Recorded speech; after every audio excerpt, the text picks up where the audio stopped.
c'est incroyable. C'est incroyable. Ouais. Mais incroyable, je pourrais vous en raconter beaucoup. Ouais, parce que l'île de Malte aussi bénéficie un peu de Oui. facilité fiscale, on va dire, Bien sûr. en plus. C'est pour ça que l'argent va là-bas. Et comment dirais-je, il contrôle complètement le jeu. Comme la Banque de France qui ouvre une succursale sur les îles Caïmans, ça vous paraît normal? Ah non, pas du tout. La Banque de France ouvre une succursale aux îles Caïmans. Ouais. C'est pour faire des opérations Bah oui, oui, bien sûr, bien sûr. Ouais, parce que la Banque de France, normalement, elle n'a rien à cacher. Ouais.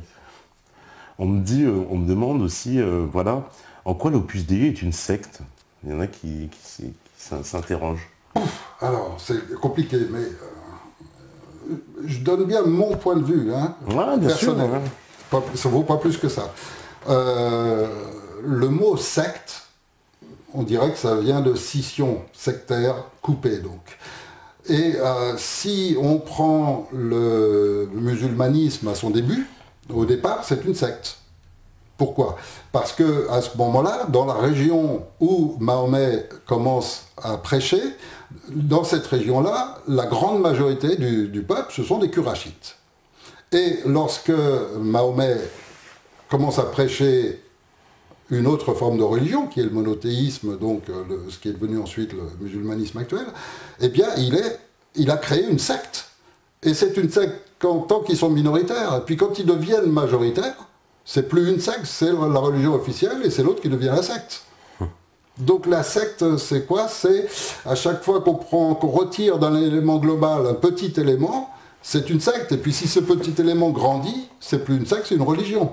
Donc si on prend le protestantisme qui s'oppose au christianisme classique, au départ c'est une secte. Et on les appelait de cette façon, on les a désignés sous un tas de noms qui à chaque fois représentaient, c'était une secte. Et puis le protestantisme a pris une telle importance que maintenant c'est une religion. Et puis on peut en dire la même chose pour chaque branche de chaque religion, etc. Mais l'Opus Dei, c'est un petit peu comme... non, il n'y a pas de comparaison. C'est plutôt comme les francs-maçons que comme les jésuites. Les jésuites sont quand même très orientés sur la science. Donc c'est une branche avec une formation intellectuelle qui est quand même réelle et puissante, forte. Le pape, c'est un jésuite, c'est ça? Celui qui est le pape actuel, oui. Ouais, d'accord. On me demande d'ailleurs, c'est vrai, comment on peut faire la différence? C'est quoi fondamentalement la différence entre les Illuminati et les francs-maçons? Alors, la différence... Bon, le mot Illuminati, c'est un mot simplement pour dire les illuminés. Les illuminés. Et dit en forme latine, ça donne les Illuminati. Et les illuminés, c'est un mot qu'on trouve dans les mémoires de Talleyrand, dans celles de Fouché, dans celles de Napoléon, etc. C'est-à-dire qu'à cette époque-là, déjà, les illuminés de Bavière s'étaient beaucoup fait connaître, et on parlait des illuminés globalement pour parler de tous ces gens qui avaient des rêves de folie, de grandeur, de vouloir conquérir le monde. Et au départ, on les prenait à la rigolade. Et on les prend à la rigolade lisez les mémoires du XVIIIe siècle, de tous les gens qui en parlent, et ils en parlent toujours des illuminés. L'abbé Baruel en parle comme des illuminés.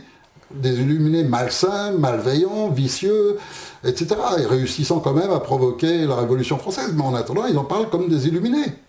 Et le mot Illuminati lui-même, pour ma part, je ne sais pas qui a décidé un beau jour d'utiliser le mot en lui donnant une forme latine ou italienne, mais ça représente à peu près la même chose. Et donc, si on veut les décrire tels qu'on en parle actuellement sur Internet, on dirait que ce sont les quelques familles qui supervisent l'ONU, supervisent l'OTAN, supervisent l'Europe, etc. Et donc qui supervisent les organismes qui gèrent et qui décident de qui sont les dirigeants. Alors, quels sont les organismes qui décident des dirigeants du monde occidental? C'est essentiellement le Club Bilderberg. Ouais. Aucun dirigeant des grands groupes du monde, que ce soit le FMI, l'OTAN, le Conseil européen, bien sûr, etc., tous les dirigeants sont choisis et décidés du Club Bilderberg et sont membres du Club Bilderberg. Alors, qui dirige le Club Bilderberg? Eh bien, essentiellement, une quinzaine de familles extrêmement riches, et dont les noms ne correspondent pas du tout à ce que beaucoup de gens imaginent en classant toujours les mêmes noms. Parmi ces noms, par exemple, on peut citer Reynolds. Ouais, et pour beaucoup de gens, ça signifie presque rien. Collins, c'est un nom qui signifie presque rien pour un tas de gens. Et puis si tout d'un coup ils se mettent à chercher, ils vont trouver, ah oui, et toutes les origines, et où ça remonte, etc. Ils arrivent la plupart du temps en Pologne. Mais un type a écrit un bouquin bien détaillé où il cite ses principales familles, c'est Fritz Springmeier. Et je crois qu'il est l'un des premiers à avoir vulgarisé le mot Illuminati, puisqu'il les nomme comme ça dans son livre. Okay. Et je crois que lui, il l'a lancé dans la langue anglaise. Alors en touchant la langue anglaise, déjà, le mot Illuminati a pris toute une ampleur dans le monde qui parle l'anglais et qui utilise l'anglais, donc ça va jusqu'à l'Inde. Et puis ensuite, il y a quelqu'un, un aristocrate espagnol, qui a créé un site Illuminati qui est présenté de manière un peu curieuse, qui est présenté de telle manière que sur ce site, il se déclare vraiment comme Illuminati.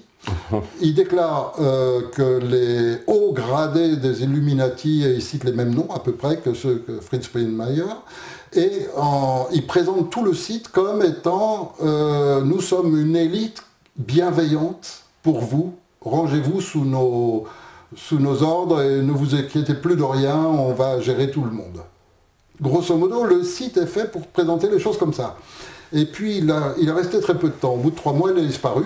Mais il y a eu une rumeur comme quoi le roi d'Espagne était celui qui avait commandité ce site.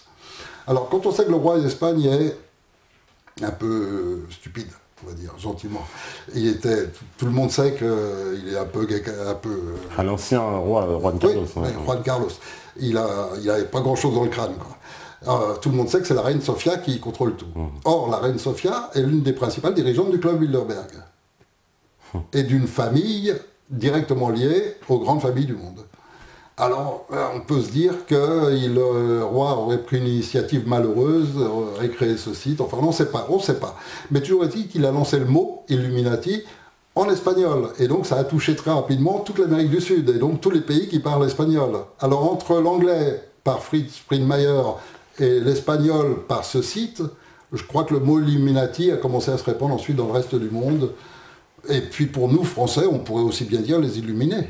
Il y a aussi la reine des Pays-Bas. Oui, Béatrice. Béatrice, qui est très mêlée à ça. Oui, c'est la même chose. Ouais, voilà, les familles royales européennes d'ailleurs. Oui, toutes les familles royales. Toutes, de Norvège, Danemark, toutes les familles royales ont un lien avec Bilderberg à un moment donné. Oui, bien sûr, oui. Ouais. Oui, mais tout ça, c'est le même groupe. Et est-ce qu'on peut... Et toutes ces familles remontent à la Pologne. Ah ouais. Toutes. On peut faire le lien avec toutes les familles royales européennes. Et toutes sont liées au franquisme. C'est-à-dire, y compris les Britanniques, puisque c'est des Allemands de base, là, Tous. Ouais. Vous n'imaginez pas la quantité d'intermariages, de changements de nom, etc. C'est inimaginable. Moi, dans ce livre, je cite un cas d'un type qui est connu dans 4 ou 5 pays différents sous 6 noms différents. Et un comme écrivain, un autre comme espion, un autre comme un noble du pays, etc. Avec des noms, mais qui n'ont rien à voir les uns avec les autres. Et on parle de la même personne. Et donc, ces gens... vous avez un cas fameux connu en France, Julius Frey. Ouais. Qui est un cas fameux, puisque ça a été un des révolutionnaires qui poussait, etc. Julius Frey, en réalité, il s'appelle un nom à rallonge polonais. Ses enfants s'appellent de Neudorf et ses petits-enfants s'appellent de Bourbon. Vous voyez? Et ça a été comme ça durant 200 ans. 200 ans, ils n'ont pas arrêté de changer de nom avec des noms qui n'ont rien à voir. Et pourquoi la Pologne? C'est vrai ça, pourquoi la Pologne? Pourquoi la Pologne? Parce que c'est un petit peu le berceau du franquisme. C'est vrai que c'est ça, comme dit Pierre Hillard, c'est le berceau du franquisme. Oui. Et toutes ces familles, donc, elles seraient issues de Pologne. C'est ça qui est quand même assez marrant. Quoi. Marrant, disons. Enfin, quand je dis marrant, c'est quelle coïncidence, j'ai envie de dire, parce que ils ont mis combien de temps pour pouvoir... De Pologne, il y a eu quelques particularités. Le Vatican joue un rôle là-dedans. C'est que le Vatican en Pologne avait, pour convertir plus de monde au catholicisme, offrait un titre de noblesse et de l'argent. Alors vous prenez un pauvre mec dans un village qui a rien, etc., en se convertissant au catholicisme, il recevait un titre et de l'argent. Alors donc, il y a eu beaucoup de membres. Ça a intéressé beaucoup de gens. Et beaucoup de gens qui se sont ensuite expatriés, parce qu'on ne reste pas tout d'un coup, quand on est un paysan au milieu des autres, et puis que tout d'un coup on a un titre de noblesse, on ne reste pas là où on était. Ouais. Donc, et puis il y a eu beaucoup de liens avec l'Allemagne qui était la Prusse à cette époque-là. Et donc il y avait beaucoup comment dirais-je, de confrontations intérieures en Allemagne. Il y avait les loges teutones, qui sont des loges templières, francs-maçonnes et autres, en quantité énorme. Et puis les liens se sont faits, et puis ils ont été financés par 2 banquiers, dont Rothschild, qui étaient déjà des puissances économiques assez importantes. Et bon, et puis ensuite, ils se sont répandus dans le monde entier. Le franquisme existe officiellement dans un seul pays dans le monde actuellement, c'est aux États-Unis, où il y a vraiment la secte franquiste, et ce qu'on appelle les franquistes, qui violent leurs propres enfants le plus jeune possible, les emmènent aux orgies, etc. D'accord. C'est leur norme, c'est leur norme religieuse. Mais vous avez des normes religieuses qui paraissent aberrantes à l'un, et l'inverse est vrai aussi. Donc ces mêmes normes que certaines personnes appliquent, les nôtres leur paraissent complètement aberrantes. Ouais. Comme des gens sont choqués que des témoins de Jéhovah refusent la transfusion sanguine. Oui, tout à fait, ouais. Donc on est tous choqués parce que le voisin fait différemment. En revanche, si on réfléchit en termes d'humanisme, alors à ce moment-là, on peut faire un tri parce qu'on a posé une base au départ. Et si on pose comme base au départ l'humanisme, à savoir ce qui est bien pour l'humanité, à la fois en tant qu'individu et à la fois en tant que civilisation, et qu'on cherche le bien, alors on s'aperçoit que le bien, c'est de laisser une personnalité s'épanouir, et non pas risquer de l'abîmer. Donc les enfants, c'est sacré. Le bien, c'est que le fort protège le faible, parce que c'est grâce à la solidarité que l'humanité peut évoluer ensemble, et se déplacer ensemble, et réussir ensemble. Et donc, on prend soin de nos parents. Ouais. On prend soin de... Donc ça, c'est l'humanité. Et cet humanisme-là est une base qui nous sert dans notre civilisation. Maintenant, si vous avez en face de vous quelqu'un qui vous dira « ça, c'est pour détruire l'être humain », ce que vous êtes en train de faire, ça détruit l'être humain. Parce que le faible, vous le maintenez, et il va se reproduire, et vous êtes en train de dégrader la race. Donc si vous voulez que la race augmente et soit de belle qualité, le faible, il faut s'en débarrasser le plus vite possible. Il faut le tuer, il faut l'euthanasier, appelez ça comme vous voulez. Mais si le groupe marche et que lui, il a une jambe cassée, laissez-le en arrière, qui crève. N'allez pas le porter et l'aider. Donc vous avez des gens qui pensent comme ça, et qui pensent faire bien. Parce que le pire, c'est qu'ils pensent faire bien. Alors, quel est le juste raisonnement dans l'absolu?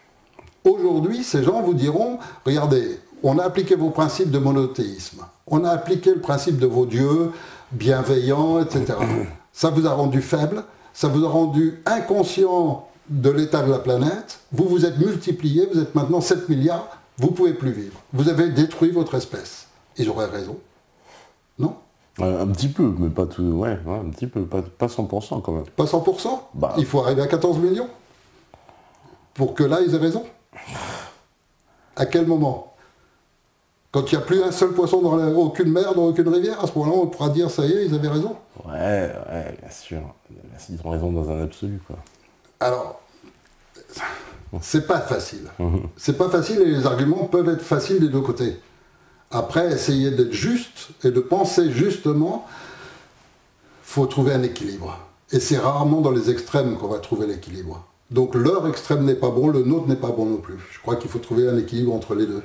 La voie du milieu. Eh ben, on va faire une petite pause, si la régie elle est prête, bien sûr. Voilà, c'est super, elle est prête. Ben, on fait une petite pause et puis on revient juste après, toujours avec Eric. À vous, la régie. Voilà, donc de retour, toujours avec Eric Fioril, pour parler d'émosophie, mais au sens large, hein, si j'ai envie de dire, un peu cette reprise du pouvoir. Alors on a décidé qu'on allait parler un peu d'économie aussi, et puis c'est vrai qu'on m'en a parlé tout à l'heure, en plus aussi de votre vidéo que vous avez fait sur le chômage, et vous me disiez qu'elle était même reprise sur des sites indiens. Donc, oui. Ouais. Et il faudrait qu'on en parle un petit peu, c'est vrai. Alors c'est vrai que c'est l'économie, on a l'impression de tout subir, de ne rien comprendre, ouais. Et de... Alors, pour en parler un petit peu, l'économie... Il y a un livre qui vraiment donne toutes les explications, il s'appelle La guerre des monnaies. écrit par un Chinois, qui est un économiste mondialement connu, et qui démonte le système, mais alors complètement. Et qui explique comment c'est géré depuis ces familles, qui sont les mêmes toujours. Parce qu'en fait, quel que soit le biais par lequel on passe, qu'on passe par les laboratoires pharmaceutiques, la santé, Monsanto, qu'on passe par les industries militaires, qu'on passe par n'importe quel sujet, quand on remonte tout en haut de voir qui sont ceux qui tiennent les leviers, on arrive toujours aux mêmes familles. Et en l'occurrence, en économie, c'est la même chose. Et lui donne énormément d'informations qu'on peut vérifier, donc qui sont très précises, et explique parfaitement les schémas, tous les schémas de ces derniers temps, etc. Mais moi, je suis pas, comment dirais-je, je suis pas enclin à essayer de faire des démonstrations financières ou économiques, parce que globalement, les gens l'interprètent pas toujours, comprennent pas tous ces schémas bancaires, etc. Et je crois qu'il y a des façons beaucoup plus simples. Et voyons, par exemple, la situation en France. Qu'est-ce qui augmente? Qu'est-ce qui fait que la vie devient plus chère? La manière la plus simple possible. Bah, les prix augmentent. Les prix de quoi? Des denrées alimentaires, déjà? Non. Non. Le loyer? Les prix qui augmentent sont exclusivement l'énergie, les besoins absolus, c'est-à-dire l'énergie, pétrole, électricité, gaz, d'accord? Et les presque besoins, à savoir téléphone, etc. Or, qui contrôle ces prix? Les dirigeants. D'accord? Donc, quand vous avez une société comme EDF, l'électricité, qui, durant les 6 premiers mois de l'année, fait 5 000 millions d'euros de bénéfices. Alors, il faut bien noter les chiffres. On parle de millions d'euros, de milliers de millions d'euros. On parle de bénéfices, on ne parle pas d'un chiffre d'affaires. C'est-à-dire, c'est une fois qu'on a payé tout le monde, c'est tout ce qui reste juste à se mettre dans la poche. Une fois qu'on a tout payé, les impôts, les machins, les salaires, c'est ce qui reste. Si on cherche bien au niveau des hauts dirigeants et des montages juridiques des sociétés, on découvre qu'il y en a beaucoup qui passent par les paradis fiscaux. Donc ça veut dire que ça, c'est le bénéfice officiel déclaré. Donc 5 millions, le vrai bénéfice est beaucoup plus gros que ça. Alors, quand à ce moment-là, les politiciens disent il faut qu'on remonte les prix, comment se fait-il que les Français à ce moment-là, ils ne disent pas il est fou? Pourquoi remonter les prix? Ils n'ont pas fait encore assez de bénéfices, alors que c'est la crise. Et pourtant, c'est là où ils augmentent le plus. Donc, en augmentant le prix de toutes les matières premières initiales, de tout ce qui est besoin énergétique, la répercussion, elle se fait quand le camion, il a dépensé beaucoup plus pour le pétrole pour amener les légumes là, le légume, il a augmenté. Il est plus cher, voilà. Et la répercussion vient sur l'alimentaire et sur tout le reste. D'accord. Alors, qu'est-ce qu'on fait pour le cacher un peu? On baisse la qualité des produits. Donc pour cela, il y a le principe du Codex Alimentarius qui est maintenant bien mis en place, et donc toutes les grandes surfaces ont des chambres d'irradiation qui permettent que quand un produit n'est plus bon, on le passe dans la chambre d'irradiation et il reprend un bel aspect. Et donc les gens l'achètent, ils rentrent à la maison, ils coupent l'oignon en deux, il est pourri dedans, ils le jettent. Mais en attendant, c'est une technique qui permet d'aller prendre aux pauvres. Parce que la finalité, c'est que le pauvre doit être encore plus pauvre, pour que le riche soit encore plus riche. C'est une finalité qui va de plus en plus loin. Par exemple, les banques françaises, la plupart des gens ne s'en rendent pas compte et ne le savent pas. Les banques françaises peuvent vous prendre jusqu'à 200 ou 300% d'intérêt, mais que aux pauvres. C'est-à-dire, vous avez un salaire, vous avez un accord avec votre banquier qui va vous laisser 1 000 € de découvert régulièrement si vous avez besoin, etc. Et vous avez signé un contrat comme quoi chaque année c'est renouvelable et que ce découvert, vous le faites à 12 ou 15%. Ok ? C'est déjà cher. Mais bon, vous avez cette limite. Mais le pauvre, lui, il n'a pas de contrat. Le pauvre qui est chômeur, qui est RMiste, qu'est-ce que vous voulez.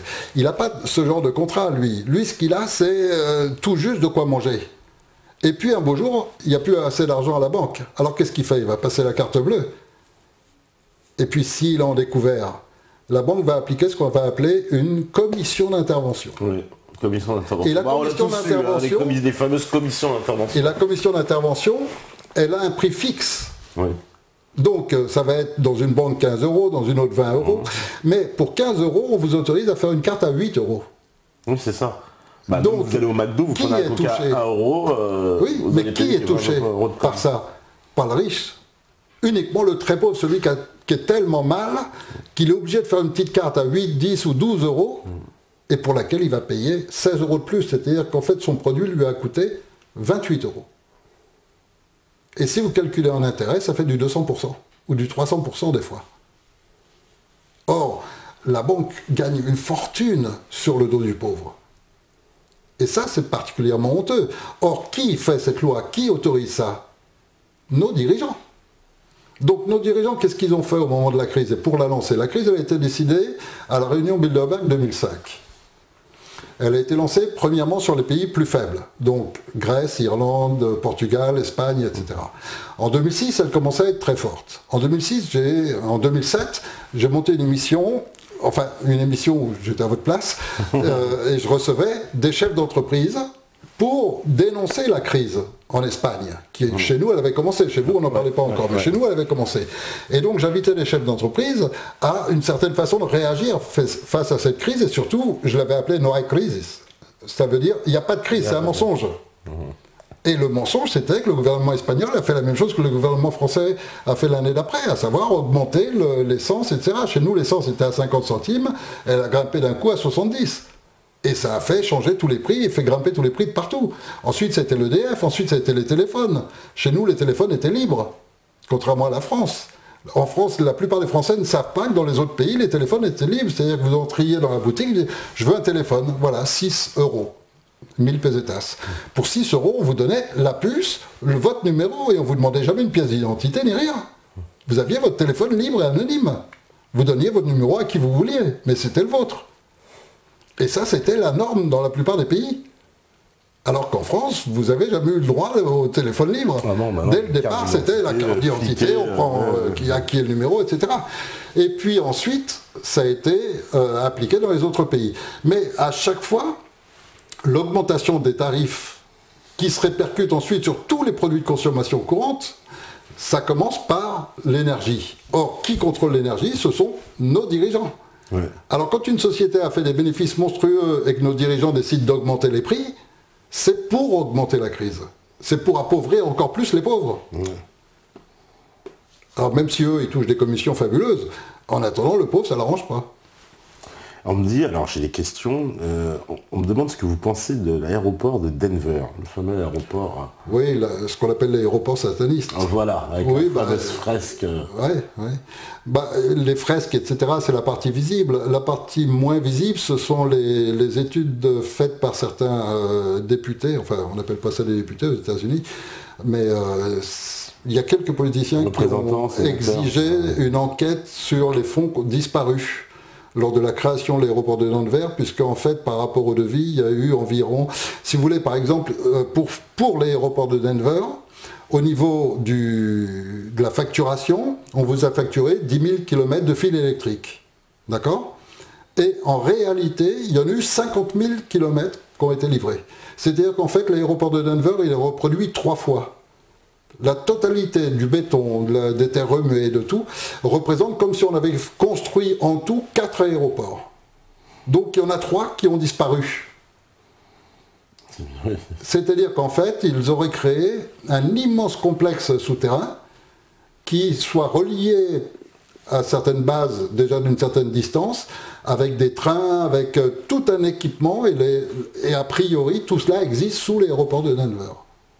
D'accord, ouais, j'avais déjà entendu ça sous l'aéroport de Denver. Alors. Après les accès, etc. Et on me demande aussi ce que vous pensez. Est-ce que vous avez vu cette vidéo des fameuses pierres, les Georgia Guidestone? Oui, avec le nouveau... Et on a une rajoutée 2014, voilà. Ouais. Alors, qu'est-ce que ça signifie selon vous? Alors, moi-même, je l'ai mis sur mon blog. Il n'y a pas écrit 2014. Il y a un cube avec un 20 d'un côté et un 14 de l'autre. Oui.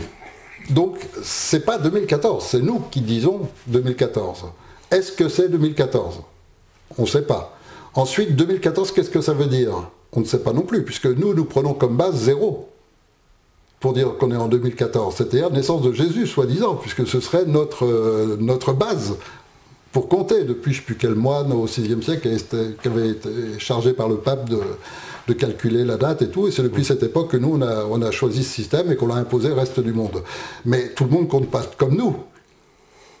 Il y a des civilisations actuelles pour qui ils ne sont pas en 2014. Certains sont en 2600, je ne sais pas combien, d'autres sont en... donc, eux, 2014, qu'est-ce que ça signifie? Est-ce que ça correspond à cette année? S'ils ont démarré 10 ans avant, par exemple, pour eux, 2014, ce sera dans 10 ans. Ouais, d'accord. Ouais. Donc, je ne sais pas ce que ça veut dire. Un peu, c'est quoi? C'est de la provoque qu'ils ont fait? Parce qu'ils ont vu que les pierres, elles ont été taguées, ils ne peuvent pas l'ignorer, donc forcément... Alors, il y a... Est-ce que c'est 2014? Est-ce que c'est 20 et 14? Quelle est la signification? C'est pas évident. C'est pas évident parce que il faut quand même pas oublier qu'on est en train de parler de gens qui ont réussi à conserver le club Bilderberg secret pendant 50 ans. C'est-à-dire que durant 50 ans, les plus hauts dirigeants de la planète s'absentaient régulièrement pendant 3 à 4 jours avec toute une armada de sécurité, etc., etc., en secret absolu. Et on est en train de parler d'environ 200 personnes sur la planète simultanément, sans que personne ne le remarque, durant 50 ans.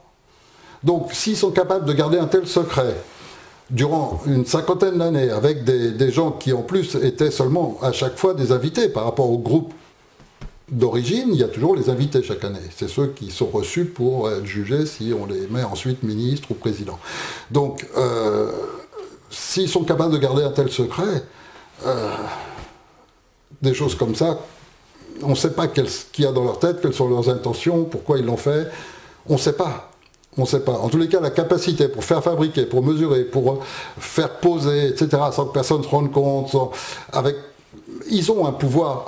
On me dit aussi, mais pourquoi aucun ouvrier qui aurait participé à la construction des souterrains n'en a parlé? Si. Si. Il y a plusieurs témoignages. Il y a des témoignages alors. Si. D'accord. Faut aller chercher sur les sites américains, mais il y a eu plusieurs témoignages. D'accord, de gens qui ont témoigné avoir travaillé et avoir plus qu'un aéroport. D'accord. Bon, ben voilà, déjà... Ça fait partie des investigations qui ont été réalisées par ces petits congrès américains qui s'est chargé de cette enquête, et ils ont retrouvé pas mal de témoignages. Mais ils ont aussi expliqué dans quelles conditions travaillaient ces camionneurs. Ils étaient payés, je crois que c'était 5 ou 6 fois plus que le prix normal. Ils étaient pour des très petites périodes et ils n'employaient pratiquement que des Mexicains ou des étrangers exclusivement. D'accord. On me demande, alors bon, c'est vrai que ça passe un peu, il y a un peu pas mal de sujets. On me demande qu'est-ce que vous pensez de la non-existence des avions. Ça, c'est la grande, effectivement, nouvelle théorie soutenue par tout un tas de personnes, comme quoi il n'y aurait pas eu d'avion en fait dans le World Trade. Mais ce serait plutôt des hologrammes, voilà. C'est ce qu'affirment aussi pas mal de pilotes d'avion. De pilotes d'avion, exactement. Eux-mêmes qui disent qu'effectivement c'est pas possible. Et puis il y a eu aussi, je crois, il n'y a pas très longtemps, des démonstrations d'hologrammes. Oui. Qui montrent qu'on peut effectivement complètement visualiser une chose qui n'existe pas. Et la démonstration est tellement flagrante qu'effectivement on peut se demander si c'est pas le cas. Tout à fait. Mais je crois que ça change rien. Je crois que là, en fait, ça sert à rien. On s'en fiche. Il y a bien 5000 personnes qui ont été tuées. Il y a bien 3 immeubles tombés avec 2 avions. Il en manque quand même un. Et l'immeuble est bien tombé quand même, 40 étages. Curieusement, dans cet immeuble, il y avait les 5000 milliards, je ne sais plus quoi, sur lesquels il y avait une enquête en cours, et tous les papiers ont disparu. Oui. Et puis il y avait les bureaux de la CIA qui enquêtaient, la COB aussi, les opérations boursières. Finalement, oui, ça a arrangé tout le monde que cet immeuble... Donc voilà, je crois que peu importe après que ce soit des hologrammes, que ce soit des missiles, que ce soit... peu importe. Il y a des gens qui ont la capacité, le pouvoir de monter un truc aussi énorme et qui ont un pouvoir tentaculaire sur le FBI, la police, la politique, sur tellement de branches qu'il faut s'inquiéter de ça. Après qu'ils organisaient cet attentat-là, ils ont peut-être aussi probablement organisé celui d'Alcalá en Espagne, qui a quand même été immédiatement après le 11-9. Oui, c'est le 11 mars. Curieusement, 911 jours après. 911 jours, voilà, 111 jours après, 111 il me semble. Oui, je sais plus. Oui, 111, c'est-à-dire c'était 11 septembre 2001 et je crois que c'était 11 mars 2002. Et ça faisait 111 jours, oui, c'est vrai. Bon, mais peu importe, je veux dire, peu importe, même s'ils ont ce pouvoir, même si demain ils peuvent détruire la Tour Eiffel et tuer 10 000 Parisiens, peu importe, ce qui compte, c'est pas s'occuper de chaque acte qui est commis, il faut s'occuper de savoir interdire ce pouvoir. Ce pouvoir n'est pas normal. Le pouvoir de tuer librement, de manipuler les peuples, d'envoyer la France massacrer les Libyens, c'est pas normal. Les soldats français, si demain votre gamin il se recrute dans l'armée française parce que vous lui avez transmis des notions de patriotisme, ou parce que vous lui avez transmis des notions d'honneur, ou parce que vous pensez que c'est bien de défendre la France, et puis que vous arrivez à le convaincre et que lui il s'engage dans l'armée française, son rôle c'est pas d'aller en Afghanistan cultiver les champs de pavots pour les Américains. Vous comprenez ce que je veux dire? Bien sûr. Je crois qu'il faut revenir à des choses simples, saines, normales, et tous ces concepts-là, je crois qu'il faut s'attaquer aux vrais problèmes et pas aux conséquences du problème. Or, le problème, c'est cette manipulation des peuples qui se fait à travers les gouvernements. Parce que même Donc le problème, c'est le gouvernement. Oui, parce que là, on voit, par exemple, on voit énormément de false flags, quoi. Les États-Unis, ils ont augmenté considérablement le nombre de false flags. Là, mais tout le monde le fait. Ouais, tout le monde. Mais regardez ces dernières années, on n'en a jamais eu autant, quoi. On en a eu presque tous les... Je veux dire, depuis qu'Obama est arrivé, ça en a plus que sous bouche, je trouve. Est-ce qu'il y en a plus, ou est-ce que les gens sont plus éveillés pour les voir? Ah, peut-être, c'est ça. Et est-ce que Internet fonctionne de mieux en mieux? Ah, bah peut-être, oui, effectivement, on serait moins à voir, peut-être, oui. Probablement, il y en avait déjà à l'époque de Napoléon. Probablement. Ouais. Non, mais parce que là, là, on a augmenté le nombre de false flags. Récemment, on a vu ces histoires d'égorgements devenus à la mode, hein, donc avec... il y a eu les 2 égorgements des premiers Américains, puis là, le français, mais bon, quand on analyse tout ça, il n'y a rien qui est probant, quoi. On a l'impression que c'est une mise en scène totale, il n'y a absolument rien de convaincant. Oui, mais il y a toujours une tendance qui est la même. Moi, ce qui m'intéresserait, c'est surtout qu'on s'attache beaucoup moins aux faits, sinon au fond des choses. Or, le fond des choses, c'est quoi? C'est que tout est fait en permanence pour essayer de susciter la haine. Tout est fait contre l'humanisme. On essaye de monter l'opinion des gens contre les musulmans qui sont des barbares, coupant des têtes, etc. On essaye de monter l'opinion publique contre les juifs qui sont les méchants, qui essayent de manger tous les territoires autour. On monte l'opinion, et en permanence, et c'est fatigant. Et puis c'est au niveau international. Mais moi, quand j'entends les ministres français qui sont là sans arrêt en train de parler d'Israël, en train de parler de Gaza, en train de parler... Mais... Premièrement, on a des manques qu'on fait en France. Donc pourquoi on ne s'occupe pas de nos pauvres? D'abord, de nos enfants d'abord. Moi, si j'ai des difficultés chez moi, d'abord je m'occupe que mes enfants aient à manger. Et si mon voisin a un problème, j'irai volontiers l'aider. Mais d'abord, je donne à manger à mes mômes. Oui, mais là, comme la France, elle a piqué dans des guerres aussi. Mais justement, on n'a rien à foutre dedans. On est en Libye, en Irak, en Afghanistan. Qu'est-ce qu'on a à faire là-dedans? Est-ce que le Français a voté pour dire, nous, on envoie nos enfants là-bas? Jamais. Donc ce qui est anormal, c'est que on est toujours sous ce système de fond qui permet à ces gens d'agir, qui s'appelle la République, qui leur permet d'avoir en permanence sous la main le contrôle des gens qui nous gouvernent, par lesquels ils font ce qu'ils veulent, et par lesquels ils nous envoient à la guerre, par lesquels ils nous augmentent les tarifs et provoquent notre crise économique, etc. etc. Mais si on avait, s'ils n'avaient pas ce pouvoir, si on leur retire la République, c'est fini, ils sont morts, ils n'ont plus rien. Parce que si vous avez un groupe de Français normal et courant qui est choisi dans la rue et qui dirige la France, et puis que les Américains ou ce groupe arrivent en leur disant « Tiens, on voudrait que vous envoyiez vos soldats pour aller massacrer les Libyens », les mecs vont leur dire au nez, vous faire voir, on n'a rien à voir là-dedans. Nous, on a des problèmes en France, on a des chômeurs, on a un tas de problèmes à régler. Donc on s'occupe de nos problèmes. Notre souci, c'est premièrement déjà notre pays. On a toutes nos terres qui sont malades des engrais chimiques, on a nos paysans qui travaillent des 14 heures par jour et qui ont à peine de quoi bouffer, c'est pas normal. Donc on a tellement de problèmes à régler en France qu'occupons-nous déjà de nos problèmes. Or, chez nous, comme partout ailleurs, il suffit de virer le principe de la République pour avoir résolu nos problèmes. C'est-à-dire qu'ensuite, on peut les résoudre. Mais tant qu'on est sous le contrôle de ces gens-là, que ce soit par les francs-maçons ou par n'importe quelle secte, tant qu'on est sous leur contrôle, on n'a aucune chance d'en sortir. Oui, et puis la République, c'est un outil formidable parce que ils agissent au nom du peuple en tant que représentant. Donc le peuple ne peut plus se plaindre parce qu'on dit que c'est lui qui a pris la décision à travers le peuple. Enfin, c'est très pernicieux. C'est pernicieux. C'est pernicieux au possible comme système. Ouais. Mais c'est fait pour, c'est le premier grand false flag.